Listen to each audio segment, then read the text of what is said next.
Muy buenas tardes, señoras y señores. Bienvenidos al atardecer de este lunes, día 4 de abril de 2022. La guerra de Ucrania ya dura 40 días y durante todo ese tiempo hemos estado intuyendo que se estaban cometiendo verdaderos errores. Digo que lo estábamos intuyendo porque teníamos solo una visión parcial de lo que ocurría. No había número de víctimas oficiales, había naturalmente mucho oscurantismo a la hora de contarnos lo que estaba pasando, pero conforme las tropas invasoras han ido abandonando el teatro de operaciones, hemos visto el rastro del horror. Y lo hemos visto con nuestros propios ojos, de tal manera que ahora ya no hace falta intuirlo, no hace falta presentirlo, hace falta verlo y hace falta lamentarlo. Yo creo que está toda la opinión pública conmovida por esas escenas que hemos visto en los alrededores de Kiev, sobre todo en Bucha y en Irpin, de tal manera que ahora mismo de lo que se trata es de saber si esto efectivamente va a quedar impune o no, si Putin va a pagar por las atrocidades, por los genocidios, por los crímenes de lesa humanidad que ha cometido o no ha cometido. Este es el asunto informativo más relevante hoy en el frente de la guerra de Ucrania, que quiero que siga ocupando los primeros minutos de este programa. Verónica Jorro. El rastro de cadáveres en Bucha a lo largo de sus calles después de que los soldados ocupantes se retiraran ha provocado la indignación internacional. Algunas de las víctimas tenían las manos atadas y habían sido tiroteadas a corta distancia.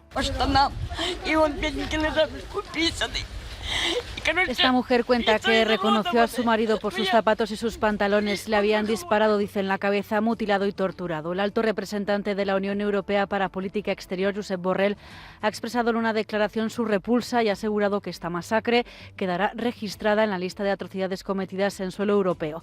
La declaración, en nombre de los 27, asegura que las inquietantes imágenes que muestran un enorme número de civiles muertos son el verdadero rostro de la brutal guerra de agresión que Rusia está librando contra Ucrania y su pueblo. Borrell ha asegurado que la Unión Europea seguirá apoyando a Ucrania y avanzará con urgencia los trabajos para imponer más sanciones contra Rusia por la agresión militar. El presidente de Francia, Emmanuel Macron, en una entrevista en France Info ha sido muy claro: es momento de nuevas y muy claras sanciones, también en el ámbito de la energía. Lo que ha pasado en Bucha obliga a imponer un nuevo tramo de sanciones y de medidas muy claras. Dice, nos vamos a coordinar con los otros gobiernos europeos, especialmente con Alemania, pero vamos a tomar medidas de manera individual. Yo soy favorable a aumentar las sanciones y particularmente sobre el carbón y el petróleo, que son especialmente dolorosas y donde podemos actuar. Desde hace semanas, los 27 tienen sobre la mesa la opción de un quinto paquete de sanciones que sirva para cerrar los vacíos de anteriores rondas y extienda restricciones ya aplicadas, como desconectar a más bancos rusos del sistema de conexión de transferencias SWIFT. De hecho, hoy la Comisión Europea ha instado a las compañías que compran gas a entidades rusas como Gazprom a no acceder a la demanda de Moscú de realizar las operaciones en rublos si los contratos estipulan que deben hacerse en euros o en dólares. ¿Y qué dice Rusia de la matanza en Bucha? Pues lo niega todo de forma categórica, es lo que ha dicho hoy el portavoz del Kremlin, Dmitry Peskov. Peskov dice que Moscú pide la discusión del tema al más alto nivel y por eso han solicitado una reunión del Consejo de Seguridad de las Naciones Unidas. Según el Departamento de Exteriores ruso, el Reino Unido habría vetado esa solicitud rusa para convocar una reunión urgente del Consejo de Seguridad, pero los rusos van más allá y aseguran que las imágenes publicadas por el gobierno ucraniano no se corresponden con la realidad. Sin embargo, la inteligencia militar ucraniana ha difundido a través de su página web los datos personales de 1.600 soldados rusos, desde nombres y apellidos a fecha de nacimiento y rango militar, integrados en las tropas que actuaron en Bucha. Niega naturalmente Putin y su gente, Lavrov, que lo que estemos viendo sea el resultado de lo que ha ocurrido en realidad. Y esta es una técnica que naturalmente seguirán utilizando hasta que puedan. La evidencia finalmente se impone. Y la gran cuestión es, ante esa realidad que ya hemos visto, que ya nadie nos tiene que contar, que no tenemos que intuir, ¿va a haber responsabilidad o no? Es decir, el señor Putin va a pagar por lo que ha hecho. Es complicado, aunque eso hablaremos con mucho más detenimiento más o menos dentro de media hora, pero sí que quiero que conste al menos que todos los mandatarios europeos están empeñados en buscar algún resquicio para que Putin pague penalmente por lo que ha hecho. Escuchen al presidente del gobierno español. Vamos a hacer todo lo posible porque quienes han perpetrado esos crímenes de guerra no queden impunes y, por tanto, puedan comparecer ante los tribunales, en este caso la Corte Penal Internacional, para hacer frente a esos supuestos casos de lesa humanidad, de crímenes de guerra o, por qué no decirlo también, de genocidio. Bueno, Sánchez también ha hablado de otras cosas, ya estamos variando el panorama informativo sobresaliente de este lunes, porque, como saben, tenemos que hacer frente a la crisis que viene cosida a la guerra de Ucrania, una crisis de carácter económico, que Sánchez dice, aunque luego no hace nada para cumplir ese deseo, que quiere afrontar con la unidad de todos. Hoy se ha reunido una vez más, o ha querido reunirse, porque le ha salido el tiro por la culata, con la flor y nata del empresario español, con lo que conocemos como los CEOs del IBEX, en un acto, Wake Up Spain, levántate España, despierta España, sal de la crisis España, en la que el presidente del gobierno ha querido, en fin, pues lanzar mensajes optimistas, mensajes de resiliencia, que pasa por ser una de sus especialidades particulares, y en las que ha vuelto a hablar una vez más de ese espíritu de unidad que él quiere apadrinar. Lo ha hecho en estos términos. Yo no voy a dejar ni un instante de promover esa unidad necesaria. España somos todos, somos todas, y las dificultades que tenemos por delante debemos vencerlas juntos y juntas. Bueno, yo no voy a volver a repetir lo que ya he dicho tantas veces la semana pasada a propósito de que las palabras no sirven para nada si no van acompañadas por hechos concretos. El presidente del gobierno habla de unidad, pero es el primero que actúa de manera unilateral en los asuntos que tantas veces hemos comentado, desde la política del Sáhara hasta las enmiendas más o menos, en fin, camufladas para premiar a la fiscal general del Estado, de la que se enteran sus socios porque leen la prensa, porque de repente alguien lo descubre de manera inopinada. Es decir, que lo que diga el presidente del gobierno tiene el valor que le queramos dar una retórica bastante hueca, en mi opinión. Esta es la cuestión. Pero he de aquí que la situación concreta de la política que estamos viviendo estos días nos aboca a una reunión que va a celebrarse el jueves entre el presidente del gobierno y el nuevo jefe de la oposición, que ya lo es desde este fin de semana con todos los pronunciamientos legales. El señor Núñez Feijóo ya es el jefe de la oposición porque es el presidente del principal partido de la oposición, que es el Partido Popular. Y ahora la gran pregunta, lo que estos días va a acaparar el interés, yo creo que mayoritario, de todo lo que es la información política en su sentido más amplio, es hasta qué punto ese encuentro, previsto para el jueves en el Palacio de Moncloa, va a servir para algo o no. Ya vemos que el presidente del gobierno habla de unidad, quiere acuerdos, quiere no quedarse solo, quiere el concurso de cuantos más mejor. Y de ahí cabe pensar que lo que va a hacer el señor Sánchez es pedirle al señor Feijóo que, en fin, sumen acuerdos, sumen esfuerzos para salir en conjunto. Yo no sé con qué carácter o con qué talante o con qué predisposición concreta va el señor Feijóo a ese encuentro, porque no lo ha dicho. Pero sí que he oído hablar a algunos de sus colaboradores más cercanos y más poderosos. Uno de ellos, a partir de ahora, es Moreno Bonilla. Ya saben que en este Congreso del Partido Popular se ha formalizado una especie de entente político entre el señor Feijóo y toda su estructura de poder en Galicia y, sobre todo, el poder andaluz. De tal manera que Moreno Bonilla se convierte en el varón más influyente, a partir de ahora, en la política del Partido Popular. Moreno Bonilla sí que ha hablado de ese encuentro del próximo jueves, de lo que tiene que ser la política de acuerdos con el principal partido del gobierno, no el único, porque ya saben que estamos en un gobierno de coalición, pero sí el principal, que es el Partido Socialista. Y lo que ha dicho Moreno Bonilla ha sido esto. Lo que yo sí considero, y lo que siempre he pensado y lo he oído al presidente Feijóo, es que tenemos que buscar puntos de encuentro y, sobre todo, anteponer los intereses de los españoles siempre a los intereses particulares. Y para eso hay que hacer un esfuerzo por parte de todos para modular posiciones originales y buscar ese punto intermedio. Bueno, vamos a ver, si estuviéramos en una situación normal, podríamos llegar a una conclusión bastante sencillita. Si uno, que es el presidente del gobierno, quiere acuerdos, y otro, que es el presidente del principal partido de la oposición, quiere acordar, pues verde con asas, ¿no? Se llegará a algún acuerdo. Pero no es tan fácil, porque yo creo que aquí lo que prima es la retórica. Estamos ante posiciones claramente tácticas, si quieren ustedes estratégicas, no de un convencimiento real. Entre otras razones, porque los socios de unos y de otros, tanto del Partido Socialista como del Partido Popular, están muy recelosos ante ese encuentro y no van a dejar que se firmen acuerdos que excluyan a los partidos Frankenstein por una parte y a Vox por la otra. Han hablado todos. Ha hablado en representación de Unidas Podemos Pablo Fernández diciendo esto. Nosotros esperamos y confiamos en que nuestro socio de gobierno sea leal al gobierno, al acuerdo de coalición y al espíritu del gobierno de coalición. Lo que esperamos es que el Partido Socialista continúe mirando a la izquierda y que el Partido Socialista no empiece a mirar a la derecha. Respuesta del Partido Socialista a través del portavoz de la Ejecutiva Federal del PSOE, Felipe Sicilia. No os preocupéis, chicos de Podemos o chicos de Esquerra Republicana de Cataluña, porque no es verdad que el Partido Popular tenga voluntad de diálogo. Esto es una filfa. Nosotros sí queremos dialogar, porque nosotros somos FETEN. Pero la gente del Partido Popular no, porque nos engañan, no han cambiado. Siguen siendo los mismos perros con distintos collares. No sabemos lo que hará Feijóo. Sí sabemos lo que hizo. Y lo que hizo fue seguirle el juego a Casado. Porque cuando Casado se negaba a acordar cuestiones importantes para nuestro país, jamás escuchamos a Feijóo criticarlo.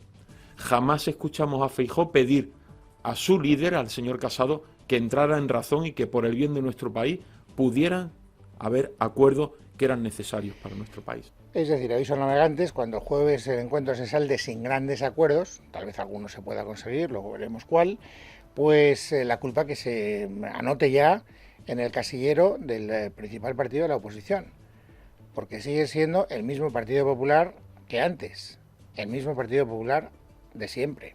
Hablan de renovación y de una nueva etapa, que de nueva no tiene nada, y un Feijóo que ha presentado unos equipos que de nuevo tampoco tienen nada. Ni son nuevas las caras, ni son nuevos los proyectos, ni son nuevos los modos. Por lo tanto, tenemos a la constelación Frankenstein nerviosa diciendo: no se te ocurra, Sánchez, cambiar la aguja de marear y poner, digamos, rumbo al centro para dejarnos a nosotros en la estacada. La respuesta del Partido Socialista que acabamos de escuchar: no os preocupéis, no hay peligro, los del PP no quieren pactar. Pero luego, si lo vemos desde la otra orilla y escuchamos cuál es el discurso de Vox, que es el que debería implementar teóricamente una teórica mayoría de gobierno, compuesta por los partidos de centro-derecha, vemos que la inquietud también es la misma. Lo que pasa es que desde el ángulo inverso. ¿Qué dice el señor Jorge Buxadé? Oiga, señor Feijóo, no ya señor Sánchez, haga usted el favor de aclararse. Lo mismo que le decía el señor Pablo Fernández a Sánchez es lo que le dice el señor Buxadé a Feijóo. Decida, usted tiene que elegir, o unos u otros, es incompatible. O pacta con el PSOE o pacta con nosotros. El Partido Popular tiene que aclararse de con quién quiere llegar a pactos, si a pactos con el gobierno de Sánchez o a construir una alternativa junto a Vox. Y naturalmente recuerda, esto de los pactos de Estado suena bien, pero que quede claro desde el minuto uno, si usted llega a algún pacto, ¿con quién ha pactado? Pacto de Estado es una expresión que quizá en el luminario colectivo pues parece como muy buena, pero ¿con quién vamos a pactar en el Estado? ¿Quién está en la dirección política del Estado? El Partido Comunista, el Grupo de Puebla, los herederos de ETA, el separatismo golpista. Estos son los que están en la dirección política del Estado, no se olvide. Bueno, yo me puedo equivocar, me equivoco de hecho con mucha frecuencia, pero no espero de ese encuentro, lo decía hace un instante, grandes acuerdos de fondo.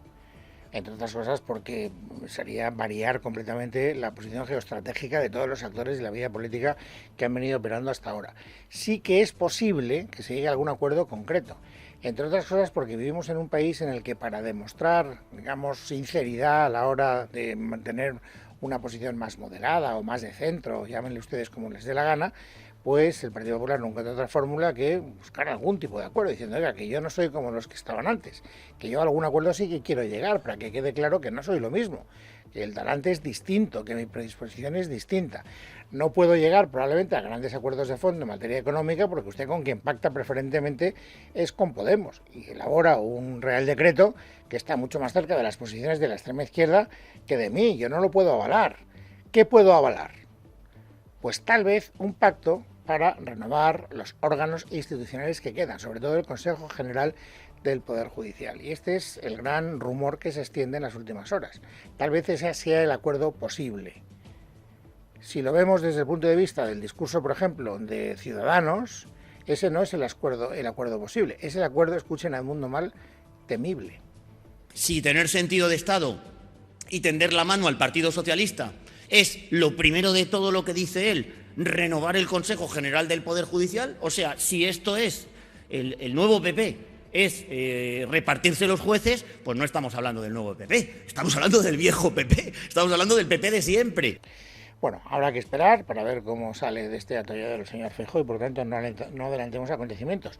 Lo que sí que está claro es que también el Congreso del Partido Popular ha servido para acallar, al menos momentáneamente, uno de los focos internos de fricción que había en el Partido Popular. Isabel Díaz Ayuso estaba muy descontenta porque ella quería presidir el Partido Popular en Madrid y además hacerlo cuanto antes en un congreso.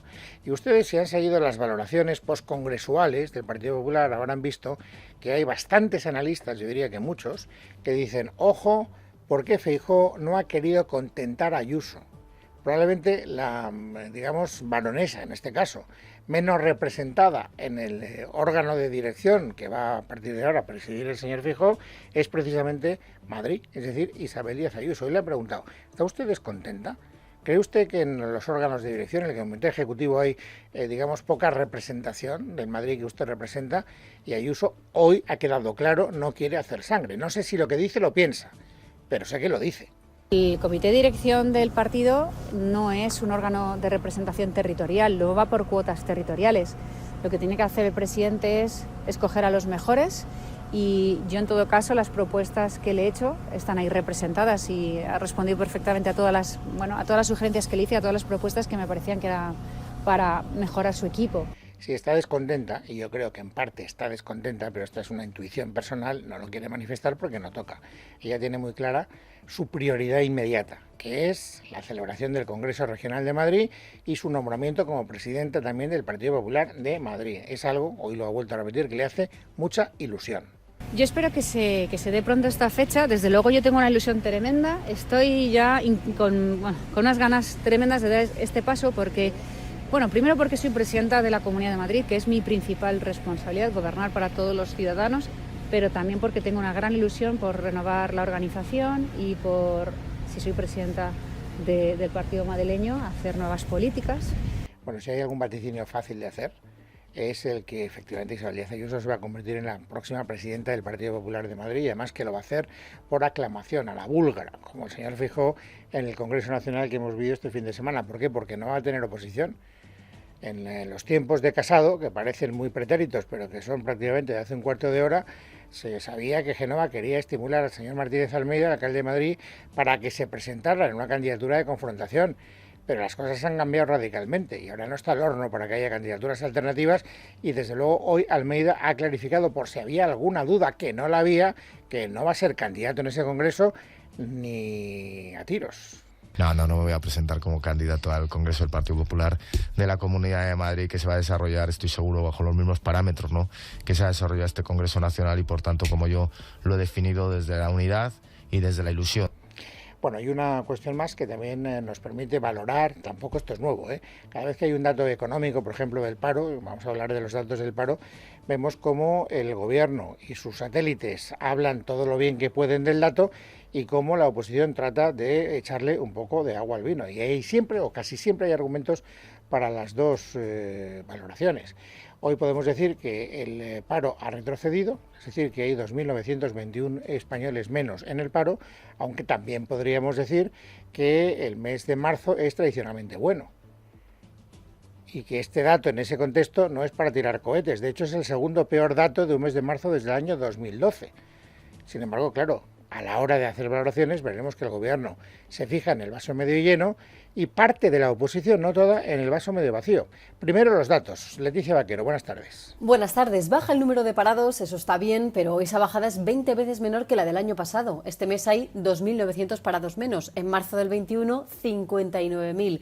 De esta manera, en España hay ahora mismo 3.100.000 desempleados. Es su menor nivel de este mes desde el año 2008. Es uno de los datos positivos de este lunes ofrecido por el Ministerio de Trabajo y Economía Social. No obstante, el secretario de Estado de Empleo, Joaquín Pérez Rey, ha destacado que el mercado laboral está cambiando de tendencia. En marzo se ha llegado a una tasa del 31% de contratos indefinidos, algo inédito, decía. Esto significa que en los 3 primeros meses del año 2022, que el primer trimestre de 2022 se ha cifrado con más de 1 millón de contratos indefinidos celebrados. Es, por tanto, un dato a todas luces espectacular que implica una recuperación muy contundente del principio de estabilidad en el empleo y de lucha contra la precariedad. Consideran que todo se debe a la contrarreforma laboral y a la resistencia del mercado español ante la incertidumbre económica. En cuanto a la afiliación a la Seguridad Social, casi alcanzamos los 20 millones de afiliados, 24.000 más que en el mes de febrero. Bueno, estos son los datos y ahora vamos con las valoraciones. Presidente del Gobierno, Pedro Sánchez. Una potente creación de empleo, ¿no? Contamos con más de 20 millones de ocupados, una barrera que no se sobrepasaba desde la crisis financiera en el año 2008. Hemos conocido los datos de afiliación a la Seguridad Social y de paro del mes de marzo, que muestran una reducción del desempleo de en torno a 840.000 personas respecto a hace un año, la mayor reducción interanual en un mes de marzo de toda la serie histórica. Bueno, uno escucha a Pedro Sánchez esa potente recuperación y llega a la conclusión de que esto está funcionando muy bien. Luego escuchas otras voces y te das cuenta de que el análisis, sobre todo de los expertos, más generalizado es que ya se empiezan a notar claros síntomas de agotamiento en lo que es el mercado laboral. Me han sorprendido mucho las declaraciones hoy del presidente de la CEO, del señor Garamendi, porque el señor Garamendi ha apostado más por el vaso medio lleno que por el medio vacío. Efectivamente hay 2.000 parados menos, hay una afiliación de creo que son 15.000 personas más. Bueno, el dato no es malo, pero bueno, yo creo que todavía hay que evaluar y ver en el tiempo qué significa esto. Ha sido bastante condescendiente, si tenemos en cuenta que algunos compañeros suyos en la COE han sido infinitamente más duros. Por ejemplo, Lorenzo Amor, que es el presidente de ATA de los autónomos, ha dicho que los datos de afiliación de autónomos son los peores desde 2013. O lo que ha dicho el presidente de CEIM, Francisco Aranda, el portavoz de la CEIM, que ha dicho esto. En CEIM estamos muy preocupados con los datos del mercado de trabajo, porque si bien en marzo ha descendido el paro, lo ha hecho de forma muy débil. De hecho, en términos desestacionalizados, hay 25.000 desempleados más y el paro entre los jóvenes ha crecido.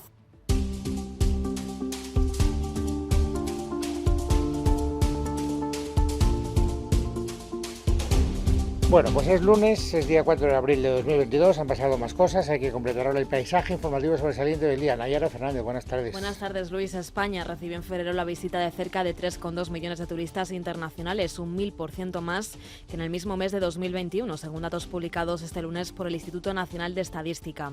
Esto supone la recuperación del 71% de los turistas internacionales prepandemia.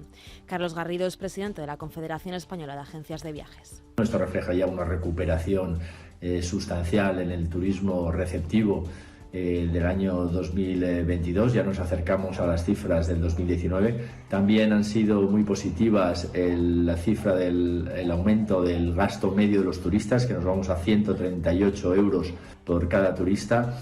Los principales países emisores de turistas fueron Reino Unido, Francia y Alemania.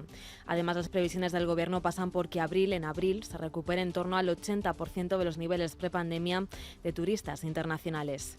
Y más cosas porque el presidente del Gobierno, Pedro Sánchez, ha anunciado esta mañana un plan de inversión para impulsar la fabricación de microchips y semiconductores en España.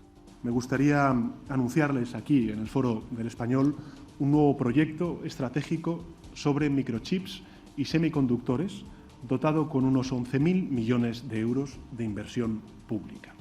Este PERTE se incluye dentro de los proyectos del Plan de Recuperación, financiado con los fondos europeos, y tiene como objetivo reducir la dependencia exterior de este tipo de dispositivos.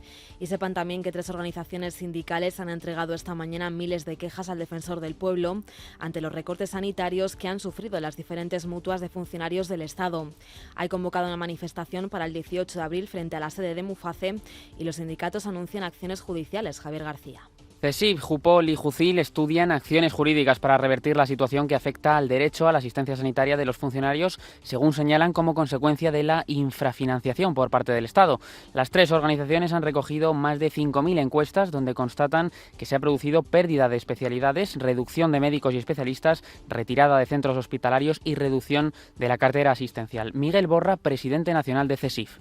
Lo que pedimos a las mutuas es que tomen cartas en el asunto y desde luego exigimos también a las mutualidades que se interesen por las personas afectadas y que a la vista de estas limitaciones presupuestarias valoren la posibilidad de modificar el concierto para que los mutualistas reciban una prestación asistencial adecuada. Además, las organizaciones han denunciado las quejas recibidas por parte de pacientes oncológicos, los cuales en muchos casos no podrán ir a sus revisiones médicas en sus centros habituales. Ante esta situación, está prevista una concentración el próximo 18 de abril frente a la Dirección General de Muface.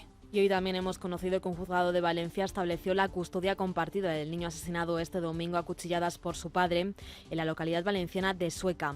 El juez tomó esta decisión al no ser informado de la condena por malos tratos que pesaba sobre el progenitor.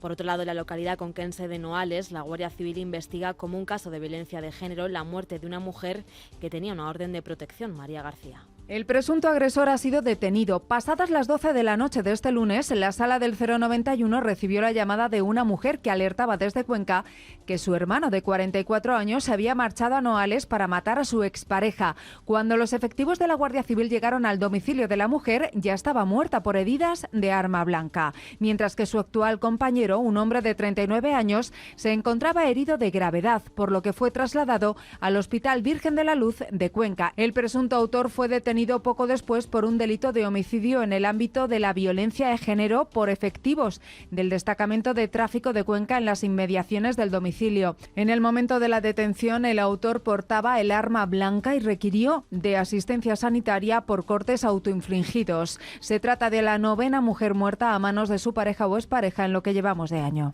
Y la Abogacía del Estado ha remitido un escrito al Tribunal Supremo en el que informa que estudia recurrir una reciente sentencia de la Justicia Europea que abre la puerta a indemnizaciones a etarras. Miguel Ángel Pérez. La Abogacía del Estado ha remitido un breve escrito al Tribunal Supremo en el que le informa de que está valorando recurrir una reciente sentencia del Tribunal Europeo de Derechos Humanos de Estrasburgo que consideró vulnerado el derecho a un proceso justo del etarra Xavier Atristain. Estrasburgo consideró vulnerados sus derechos por no permitirle elegir abogado durante las horas en las que permaneció detenido en régimen de incomunicación. Si esta resolución adquiere firmeza, provocaría una cadena de reclamaciones de indemnización del resto de arrestados en las mismas circunstancias. Los servicios jurídicos del Gobierno han pedido al Alto Tribunal apurar el plazo del que disponen para acudir en contra de esta decisión ante la Gran Sala. Lo sucedido se remonta al año 2010. Tras su arresto, el 29 de septiembre, la Audiencia Nacional ordenó la detención incomunicada de este terrorista. La decisión se adoptó para no frustrar una investigación en marcha para la localización de explosivos. Durante el plazo de incomunicación, el etarra Atristain contó con la asistencia de un abogado de oficio que le informó de sus derechos y estuvo presente en las dos declaraciones prestadas el 1 y el 3 de octubre de ese año. Y mucho cuidado porque la Policía Nacional ha alertado de una nueva estafa a través de WhatsApp. Los delincuentes contactan con mujeres haciéndose pasar por sus hijos y les piden a las víctimas que les hagan una transferencia bancaria. Tamara Hernández. Y de lo primero que alerta la Policía Nacional es de no perder la calma y asegurarse antes de no hacer ningún pago, dado que se trata de una nueva estafa a través de WhatsApp en la que se simula ser un familiar en apuros. Los delincuentes contactan con mujeres a las que logran estafar haciéndoles pasar por sus hijos para solicitarles de manera urgente una cantidad de dinero y hacer frente a un problema inmediato. Para perfeccionar el engaño, alegan que no pueden comunicarse directamente con su teléfono habitual debido a supuestos problemas con su terminal y que no pueden recibir llamadas. Ante esta situación, las víctimas acceden a realizar las transferencias inmediatamente tal y como les piden. Finalmente, cuando ya se ha realizado la transacción y las perjudicadas consiguen hablar realmente con sus hijos, se dan cuenta de que han sido víctimas de un engaño y ya no pueden cancelar la transferencia. En las últimas semanas se han detectado diversas estafas en diferentes puntos del país, con lo que los delincuentes han conseguido defraudar cantidades que oscilan entre los 2.000 y los 26.000 euros. En Casa de Herrero, con Luis Herrero. Es Radio.